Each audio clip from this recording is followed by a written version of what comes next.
E chegamos ao 12º capítulo, que se chama Lidere a Sua Carreira, para a gente fechar a sessão sobre gestão de carreira. Este capítulo ele é extremamente importante e especial porque justamente a gente vai trabalhar toda a questão de gestão de carreira através de parábolas, exatamente isso. Então, já quero convidar você para fazer uma análise de uma parábola que a gente vai colocar que se chama sobre o rico insensato. Então, nós temos aqui, em meio à multidão, Jesus estava falando com uma turma grande e se levanta uma pessoa para questionar, para falar, olha, meu irmão ele não quer dividir a herança comigo, que eu devo falar, ou o que você deve falar para ele, enfim. E Jesus, para ensinar essa pessoa que questionou e também todos os demais que estavam à volta e querendo saber sobre o posicionamento de Jesus, ele coloca a parábola que vai subir à sua tela, que diz assim: Então lhes contou esta parábola. A terra de certo homem rico produziu muito. Ele pensou consigo mesmo, o que vou fazer? Não tenho onde armazenar minha colheita. Então disse, já sei o que vou fazer. Vou derrubar os meus celeiros e construir outros maiores. E ali guardarei toda a minha safra e todos os meus bens. E direi a mim mesmo, você tem grande quantidade de bens armazenados para muitos anos. Descanse, coma, beba e alegre-se. Contudo, Deus lhe disse, insensato, esta mesma noite a sua vida será exigida, então quem ficará com o que você preparou? Assim acontece com quem guarda para si riquezas, mas não é rico para com Deus. Então, a gente consegue trazer aqui essa parábola para justamente a gente fazer uma reflexão. Muitas vezes, o grande erro está aqui, é a gente colocar o dinheiro como o maior propósito na sua carreira. Olha, eu quero crescer profissionalmente porque eu quero mais recursos para a minha carreira. Isso é muito genuíno, isso é muito positivo. Mas quando você coloca dinheiro, enfim, à frente, sendo o único objetivo, sendo o dinheiro pelo dinheiro, e aí é onde a gente acaba entendendo tudo errado e trazendo a nossa carreira ali de forma muito diferente e não próspera, porque aqui nessa parábola a gente já entendeu. Do dia para a noite a sua vida ela pode mudar. Do dia para a noite você não sabe o que vai acontecer amanhã. E como que você vai lidar com isso? Com uma interferência divina, por exemplo, ou até mesmo uma inconsistência? O que você, além do dinheiro, você está estabelecendo como objetivo? Então, a média no Brasil, nós temos 39,5 horas trabalhadas por semana por todo brasileiro. A gente passa muito tempo no ambiente de trabalho. E quando a gente se dedica, está ali num ambiente e esse propósito que a gente estabelece de ser dinheiro pelo dinheiro, ou seja, você esquece que a sua vida ela não precisa ser baseada somente nisso. Você tem saúde, você tem os relacionamentos, família, amigos e tudo aquilo que de fato faz sentido. Tem um livro muito bacana chamado Segundo o Propósito do Meu Avô, que diz que o dinheiro, né, ele chega à conclusão que o dinheiro ele não é o melhor caminho, e sim, a felicidade ela está atrelada aos relacionamentos construídos e experiências que compartilhamos. Então, isso é muito bacana da gente fixar, porque para você decidir, para você conduzir sua carreira, também tem que se levar em consideração todos os demais aspectos que estão envolvidos. 1 Timóteo 6:10, que diz assim: Pois o amor ao dinheiro é a raiz de todos os males. Algumas pessoas, por cobiçarem o dinheiro, desviaram-se da fé e se atormentaram com muitos sofrimentos. Então, a gente tem justamente para a gente compreender a nossa definição de um propósito, ela se passa justamente por várias áreas da nossa vida e não somente o dinheiro.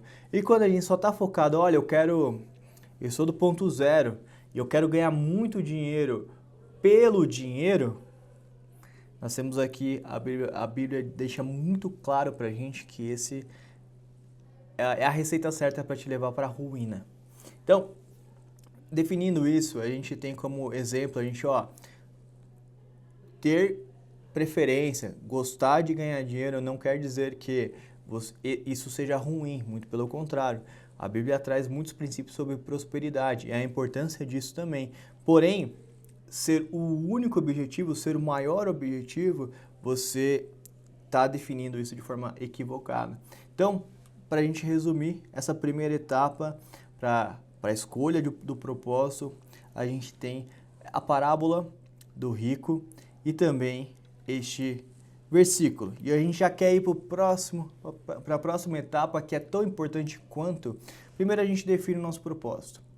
E depois, na minha opinião, é crucial, porque a gente vai trabalhar muito a questão do ambiente. Então a gente tem aqui uma parábola que eu quero colocar para vocês na tela, que fala sobre o semeador. Então, a gente tem aqui, Jesus falou muitas coisas por parábolas, dizendo: o semeador saiu a semear, enquanto lançava a semente, parte dela caiu à beira do caminho, e as aves vieram e a comeram. Parte dela caiu em um terreno pedregoso, onde não havia muita terra, e logo brotou, porque a terra não era profunda. Mas quando saiu o sol, as plantas se queimaram e secaram, porque não tinham raiz. Outra parte caiu no meio dos espinhos, que cresceram e sufocaram as plantas. Outra ainda caiu em boa terra, deu boa colheita, e a 100, 60 e 30 por 1. E agora eu peço licença para você para fazer um paralelo com o mundo corporativo referente ao que vimos aqui nessa parábola. Por quê? A gente tem os ambientes ali, claramente o semeador ele saiu a semear e ele soltou sementes em diferentes ambientes. E aí, essa passagem ela fala que em ambientes que tinham pedras, não deram certo, em outros ambientes que não estavam preparados também não deram certo, e num ambiente preparado deu muito certo, deu frutos e tudo mais. Então, para você plantar, para você chegar até o momento de plantar e colher, existe um processo no meio disso. Se a gente olha para a Bíblia, já falou disso aqui anteriormente, mas acrescento mais uma pessoa, nós temos Jesus Cristo, mas também nós temos João Batista, que perdurou ali durante 30 anos para poder ter um período de aprendizado, um período de preparação neste período, para depois dar início ao seu ministério e colocar em prática todo o seu planejamento e atingir os objetivos que precisava atingir. Então, nós temos aqui a preparação como um processo muito importante, onde a preparação ela se passa de fato pelo ambiente correto.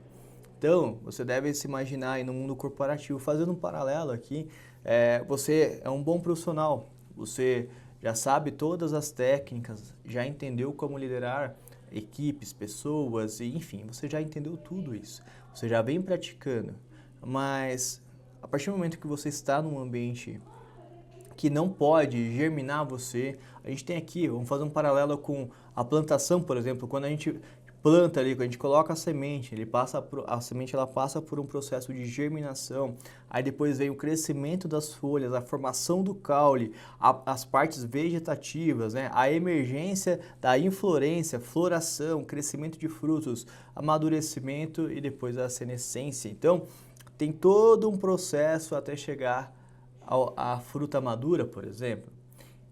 E a gente está falando justamente de liderar a carreira através de princípios bíblicos. Então, quando a gente entende que é necessário com que você, primeiro, tenha um posicionamento adequado, saiba qual que é o seu propósito, e depois você entender que o ambiente, independente se você é bom, o ambiente ele é fundamental para que as sementes, percebam, eram as mesmas sementes.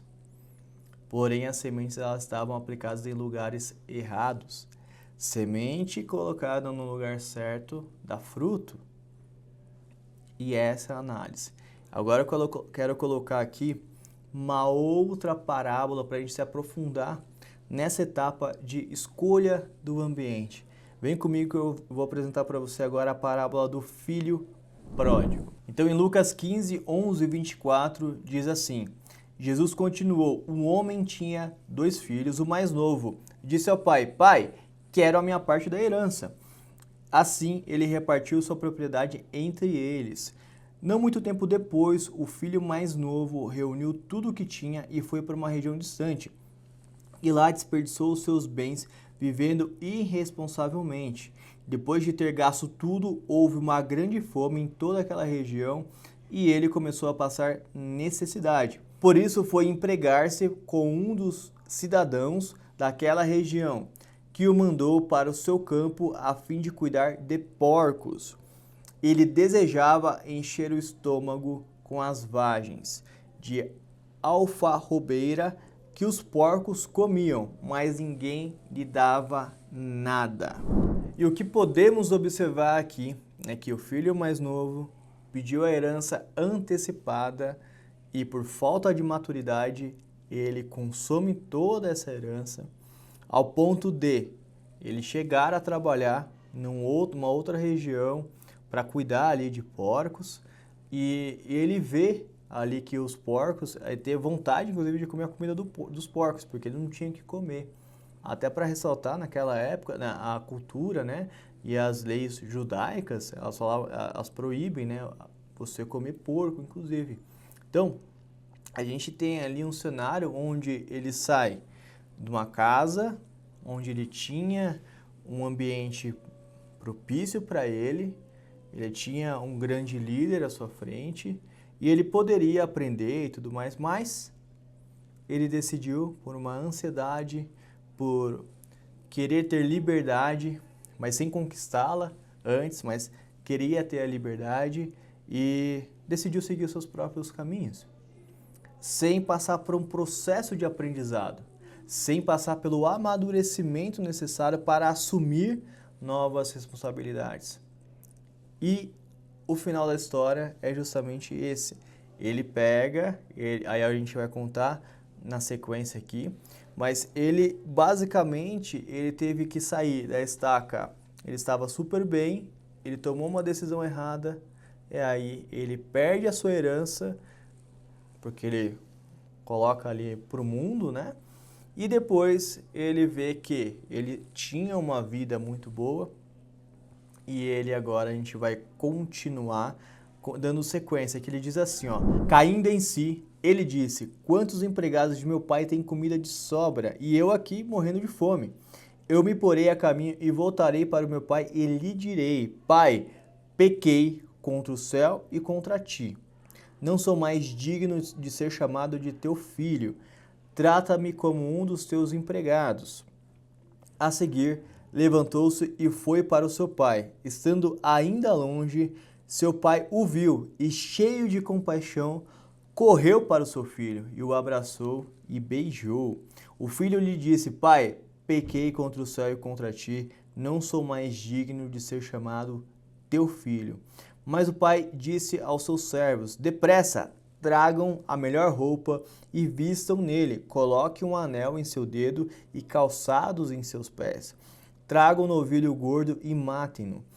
Vamos fazer uma festa e alegrar-nos, pois este meu filho estava morto e voltou à vida. Estava perdido e foi achado. E começaram a festejar o seu regresso. Isso está em Lucas 15, 17 ao 24. Então nós podemos observar que ele precisou enxergar um cenário que ele até então não fazia parte da realidade dele. Ele tinha ali empregados na casa dele que comiam muito bem, a ponto de ele valorizar aquilo e se colocar: olha, eu perdi a condição de filho, mas pode me tratar, me chamar como um dos seus empregados, que eu já sei que os empregados aqui são bem tratados, inclusive. E porque eu tive uma experiência onde realmente o mundo lá fora ele é bem perverso, né? Então, esse filho, ele justamente ele traz ali uma sensibilidade do pai aguçada, onde o pai ele olha para o filho e ele acolhe novamente. Então ele demonstra que o pai ele tinha uma liderança muito aflorada. Por quê? Porque a gente vai ver logo na sequência, porque o seu filho mais novo, lembra, ele tinha 2 filhos. E o filho mais velho fica com ciúmes daquela cena. E aí a gente vai observar o comportamento do pai e também o posicionamento deste filho, agora o mais velho. Vamos lá comigo. Enquanto isso, o filho mais velho estava no campo, quando se aproximou da casa, ouviu a música e a dança. Então chamou um dos servos e perguntou-lhe o que estava acontecendo. E este lhe respondeu: seu irmão voltou, e seu pai matou o novilho gordo, porque o recebeu de volta são e salvo. O filho mais velho encheu-se de ira e não quis entrar. Então seu pai saiu e insistiu com ele. Mas ele respondeu ao seu pai: olha, todos esses anos tendo trabalhado como escravo ao teu serviço e nunca desobedeci às suas ordens. Mas tu nunca deste nem um cabrito para festejar com os meus amigos. Mas quando volta para casa, esse teu filho que esbanja, né, os seus bens com prostitutas, matas o novilho gordo para ele. E disse o pai logo em sequência: meu filho, você está sempre comigo e tudo o que eu tenho é seu. Mas nós tínhamos que celebrar a volta deste seu irmão e alegrar-nos, porque ele estava morto e voltou à vida, estava perdido e foi achado.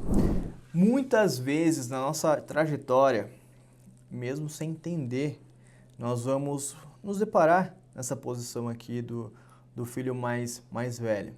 E ao analisar, a gente tem 2 caminhos aqui. Se você for olhar pela ótica do filho mais velho, fala, olha, ele tem razão mesmo, porque o filho mais novo não fez por merecer, só fez coisa errada e estão celebrando por ele. Mas, a partir do momento que você entende que a visão do pai era a seguinte, olha, este é seu irmão e ele estava morto, ele estava no mundo, perdeu toda a herança, ok, mas ele não deixa de ser seu irmão e não deixa de ser meu filho. Mas isso não quer dizer que ele tem direito a mais uma herança, que ele tem direito a... Não, ele perdeu a herança. E você, filho mais velho, que sempre seguiu de maneira correta, sempre se doou, se entregou, seguiu todos os conselhos, você tem direito a tudo que eu tenho. É seu por herança, é seu por direito. Mas, agora, convido você a analisar por uma outra ótica. O filho mais velho, ele se desenvolveu durante muito tempo. Ele se dedicou e fez tudo com muita... Aqui o texto ele deixa bem claro, ele fez tudo muito certo. E é questão de tempo para ele assumir mais responsabilidades e tomar conta mesmo do negócio do seu pai.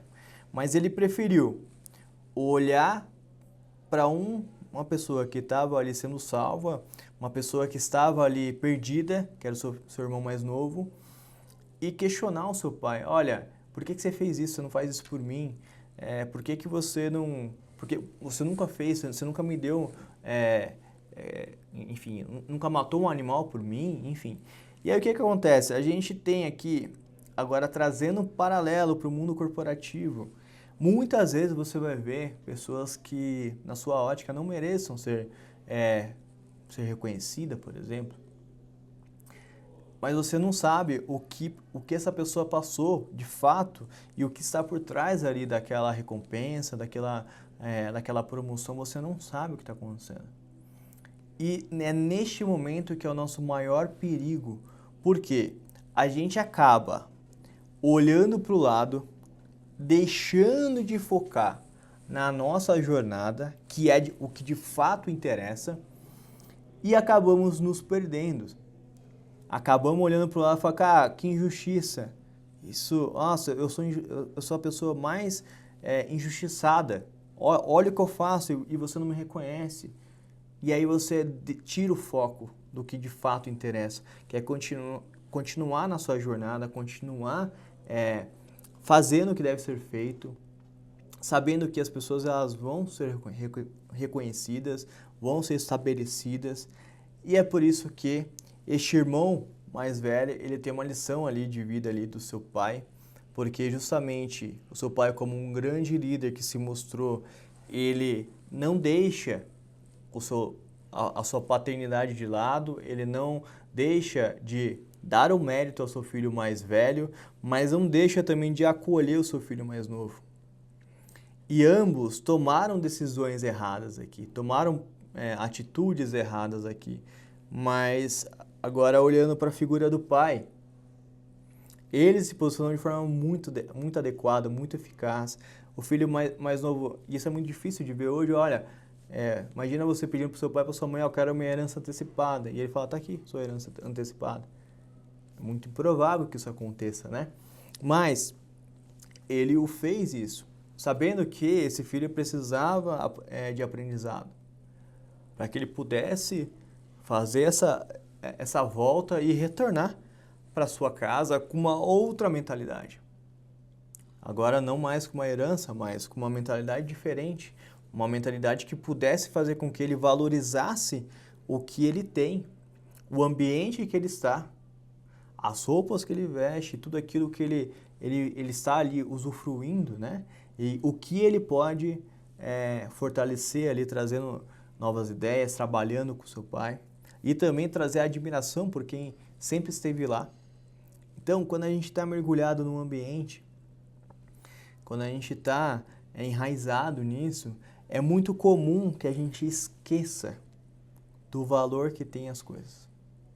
Do valor que aquele espaço tem, que a sua liderança tem, que as pessoas que estão com você no seu time, de toda a estrutura que você tem ali para fazer com que você performe. E quando você toma uma atitude igual do irmão mais novo, não, eu sou suficiente, eu vou para outro lugar, eu vou conquistar minha liberdade. E não tem a maturidade de entender que você não faz nada sozinho. Você está em um ambiente e que este ambiente, somado com você, ele gera bons frutos. Mas você sozinho você não faz absolutamente nada. E é neste ponto que a gente tem que compreender, lógico, a gente já entendeu a escolha do nosso propósito, a gente já está se aprofundando aqui na questão da escolha do ambiente, então sementes certas em lugares errados não vão dar frutos, sementes certas em lugares certos vão dar muito frutos. E quando você estiver num ambiente certo, não existe ambiente perfeito, mas existe ambiente certo. Então, é muito comum a gente deixar de valorizar, é muito comum a gente olhar para o lado, desviar o nosso foco, porque A ou B está tendo promoção e você não. Enfim, o foco é na sua jornada. Combinado? Nós vamos para a terceira etapa, que é para falar sobre a geração de frutos. E aqui eu já quero trazer aqui uma nova parábola para a gente poder analisar, que é da figueira estéril. Em Lucas 13, 6 ao 9. Então contou essa parábola. Um homem tinha uma figueira plantada em sua vinha, foi procurar fruto nela e não achou nenhum. Por isso disse ao que cuidava da vinha: já faz 3 anos que venho procurar fruto nessa figueira e não acho, corte-a. Por que deixá-la e inutilizar a terra? Respondeu o homem: Senhor, deixe-a por mais 1 ano e eu cavarei ao seu redor dela e a adubarei. Se der fruto no ano que vem, muito bem, se não, corte-a. O que nós temos aqui é justamente quando a gente avança na nossa carreira, é muito comum chegar no estágio onde você já dominou todas as etapas, você já passou por todos os processos, você consegue tomar decisões rápidas em diferentes cenários e muitas vezes você acaba desviando o seu foco, você acaba entrando numa zona de conforto. E aí é quando a gente deixa de ter frutos, deixa de dar frutos. E é neste momento quando a gente tem que tomar um maior cuidado, porque agora trazendo para fazendo um comparativo com essa parábola, a vinha, no caso a planta que estava ali, a árvore, ela trazia frutos. Mas só que tanto é que o dono ele foi lá procurar frutos, mas não achava. Já fazia 1 ano que não achava mais frutos. E aí onde foi a decisão, olha, se vamos dar mais um prazo, se não tiver esse prazo, se nesse prazo continuar não gerando frutos, corte-a. Então, a gente tem justamente uma preocupação quando a gente está falando de gestão de carreira, que é quando o profissional ele atinge o seu maior estágio. E quando a gente faz um paralelo, trazendo para esse cenário da Bíblia, trazendo também para o cenário, olha, a gente está vivendo um mundo onde informações acontecem a todo momento, novidades, atualização tecnológica, e o profissional que entrar numa zona de conforto e parar de gerar frutos, esse profissional mais rapidamente será substituído ou por uma máquina, um robô, enfim, ou pela uma outra pessoa que está gerando frutos, mais frutos que ela, enfim. E a gente tem que estar muito bem posicionado quando fala de gestão de carreira, porque este é um posicionamento onde, se você não tomar cuidado, a sua carreira, tudo aquilo que você construiu, ela pode ir por água abaixo.